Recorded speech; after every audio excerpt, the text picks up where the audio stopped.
les chantiers ont démarré en 2003. Donc ça fait 13 ans maintenant que je travaille sur ces chantiers-là. Une bonne trentaine d'ouvrages.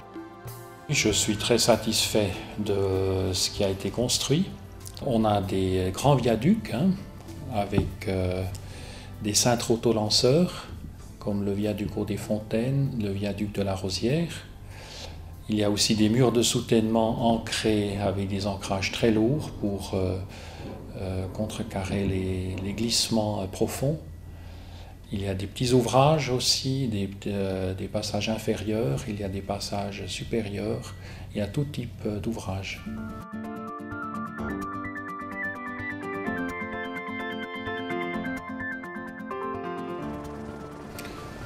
Alors tout d'abord, il faut faire une place d'installation, il faut préparer les pistes de chantier, les plateformes pour les forages des pieux.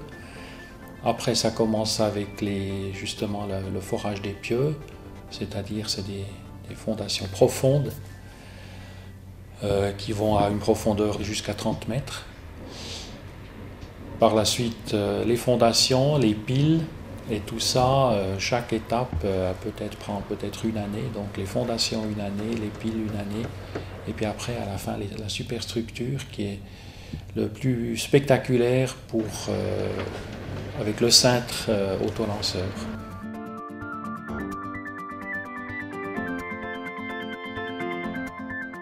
Dans la vallée de Tavannes, on n'est pas dans le calcaire, on est dans les molasses qui sont d'une qualité médiocre.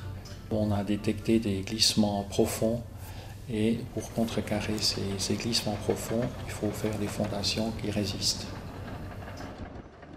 C'est un viaduc d'une longueur de 540 mètres avec des grandes portées de 57 mètres. D'une pile à l'autre. Pourquoi ces portées? Moins il y a de fondations, moins les coûts pour les fondations sont importants. Donc on peut économiser avec des plus grandes portées des coûts de fondation. Presque la moitié des coûts de construction de ce viaduc sont de l'infrastructure, c'est-à-dire fondation, piles, culées.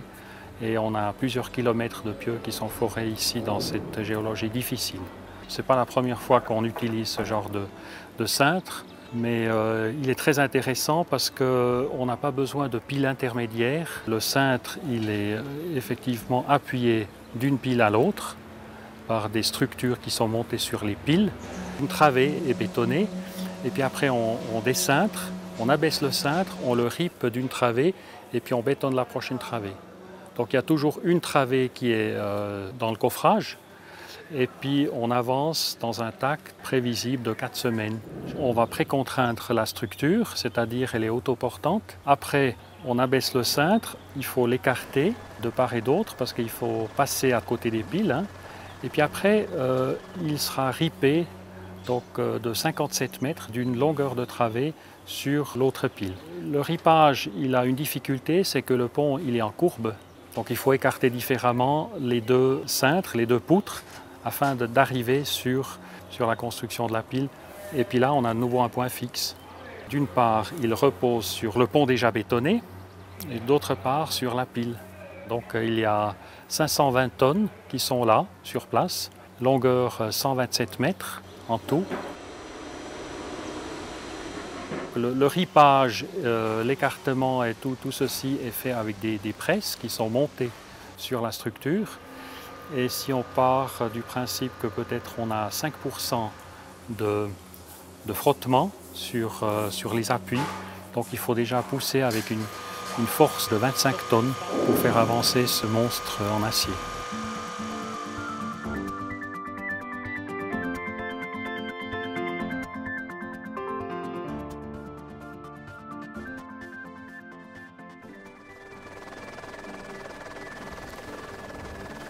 Il y a déjà une autre technique de cintre. Le cintre ici à la Rosière, les portées sont un petit peu plus petites, mais le cintre il pèse aussi la moitié du cintre de Haut-des-Fontaines. Il pèse 250 tonnes au lieu de 500 à 600 tonnes à Haut-des-Fontaines. Les appuis sont différents également, on le voit aussi. Le cintre il est toujours appuyé sur 3 supports, 3 appuis. Et le ripage, il ne se fait pas au poussage, mais il se fait en tirant sur un câble. C'était une question de choix. Le cintre, il est aussi un petit peu plus récent. On voit dans la construction. Ça permet aussi un rythme de 3 semaines, d'une travée toutes les 3 semaines. Et ça, c'est très intéressant aussi du point de vue du programme des travaux.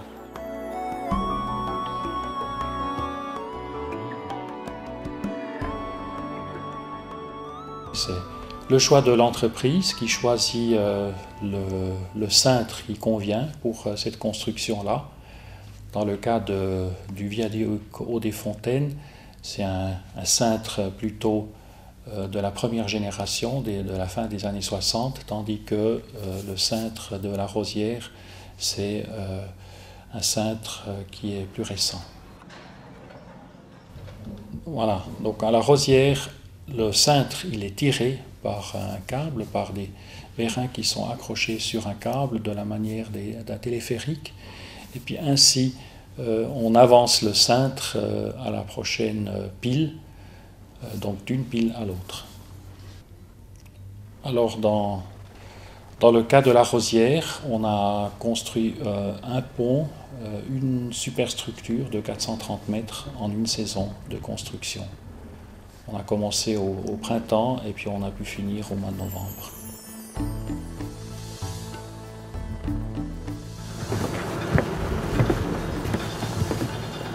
Ce qui est intéressant, on voit ici l'effet de la courbure de ce pont. Ce pont, il fait un rayon, mais les poutres, bien entendu, sont droites. Donc ces 2 poutres de cintre sont excentrées à la pile. À la fin, donc pour le ripage, il faut les riper transversalement pour les avancer à la prochaine pile. Et on voit ici cet effet de la courbure. Et ce cintre aussi, on voit comment ce cintre est appuyé par des tours. C'est pas comme à Haut-des-Fontaines où ce cintre est appuyé sur des poutres. Maintenant le viaduc Hamon. On voit le cintre qui est en place pour le prochain bétonnage. On voit bien la suspension. On voit ce cintre qui est suspendu avec cette poutre, avec ces 5 tiges qui est suspendu et qui traverse le tablier pour être attaché sur la poutre supérieure. Après, on voit le coffrage qui est fixé sur le cintre, c'est 50 mètres de coffrage. Et puis on voit maintenant aussi ces tours provisoires où le cintre repose aussi pour le ripage et puis pour ses réactions d'appui. Ce qui reste à faire, c'est les conduites d'évacuation d'eau, les batteries de câbles, les joints de chaussée, l'étanchéité et l'asphalte coulé donc le revêtement sur le pont. Et ça, c'est des travaux de finition qui prennent encore quelques mois. Le revêtement sur les viaducs et les ponts sont posés avec un asphalte coulé, donc pas avec un asphalte roulé comme dans le tracé, mais un asphalte coulé qui protège la construction contre la corrosion. Alors un pont, au cours de l'année, il change de longueur. En été, il est plus long. En hiver, il est plus court. Et les grands viaducs, comme Haut-des-Fontaines, à chaque joint de chaussée, il peut avoir une différence de longueur d'une vingtaine de centimètres. Il y a plusieurs systèmes de joints. Les joints qu'on pose sur les viaducs, c'est des joints à peigne. La particularité, c'est d'avoir vu en construction des méthodes de construction que je connaissais dans la théorie, mais de les voir dans la pratique, dans la construction, ça c'est quelque chose d'extrêmement intéressant, comme les cintres autolanceurs.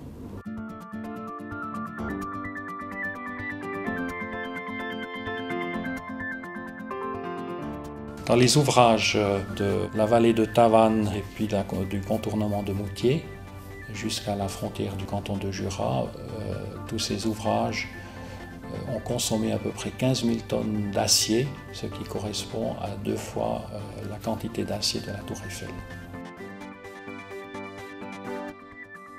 Je suis content qu'on a pu faire une certaine uniformisation sur tout le tracé des ouvrages, des parties d'ouvrages. On a pu intégrer aussi ces ouvrages dans le paysage. On a trouvé le même langage des formes sur tous les ouvrages, sur tout le tronçon. C'est quelque chose qui va faire que quand on passera, ce sera un passage assez calme sur cette piste.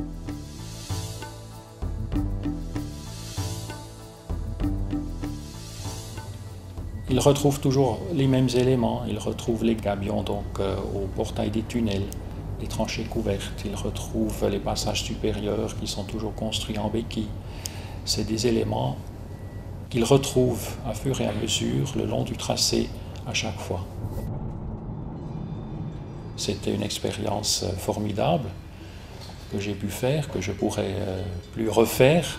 Je pense que c'est la dernière fois qu'on a construit une autoroute comme ça à la campagne, au plein milieu des cloches des vaches. Ça, c'est des chantiers qu'on n'oublie pas.